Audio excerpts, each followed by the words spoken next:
Labai works on a concept called the couple. Basically, it's two levers linked at a single fulcrum, the elbow lock. And it doubles the foot-pounds of torque you can generate when compared to a single-arm lock.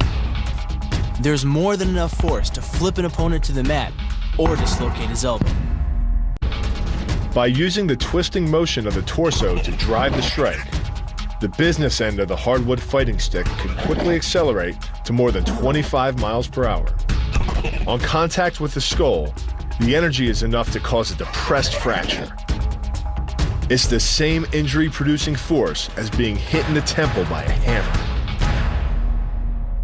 Baliag Pamali relies on something called a flexion moment imparted to the neck to do damage.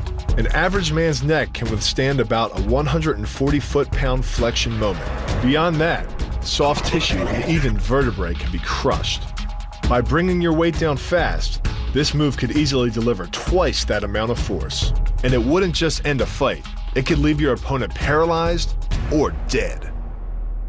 With the elbow locked, the opponent's forearm becomes a lever and his elbow a fulcrum.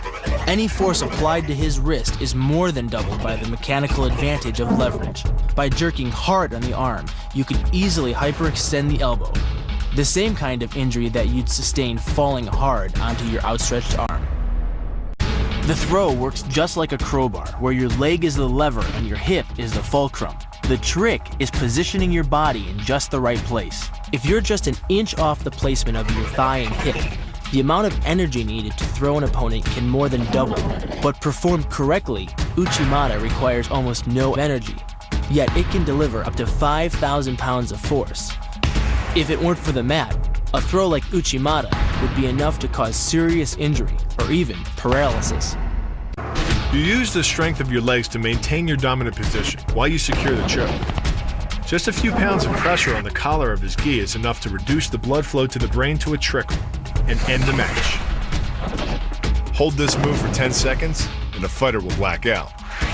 Hold it just a bit longer and he's dead.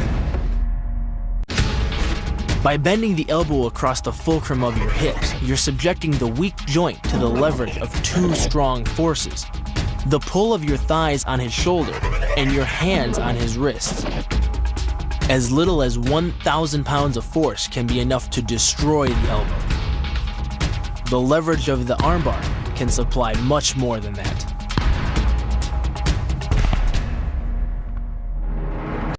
The sacrifice throw is a simple lesson in conservation of energy. The stronger the opponent attacks, the further he gets thrown. It works like a catapult, where your opponent's momentum supplies the counterweight. The faster he's going, the further he's going to fly, and the harder he's going to land. Because you don't have time to cock your arm in a surprise attack, bursting's effectiveness doesn't come from the rotational power of the torso. Instead, it's driven by the legs, which hurl you forward into your opponent. Both the block and the strike land with 300 pounds of force, more than enough to collapse the windpipe or fracture the delicate bones of the face. Doing the 360 defense requires you keep your body in motion at all times, using your arms to defend different angles of attack. The key is keeping your arms at an oblique angle with your hands open and straight so that you don't take any blows straight on. Each is deflected down the angle of your forearm, which reduces its impact. During the choke, your opponent is relying on his grip strength and outstretched arms to maintain the choke. The strength of your back and shoulder muscles is greater than the applied force of your opponent's hold, so it doesn't take much to break his grip. And the closer your hands are to your own neck, the greater the leverage. The disarm is basically a judo wrist lock and uses many of the same principles. By pulling your attacker forward as you turn, he loses his balance, giving you control of his wrist.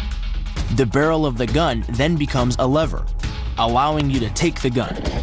Because you are using the muscles of your torso, which can deliver up to 10 times more force than the muscles of the wrist, the disarm works against an opponent who is much stronger than you.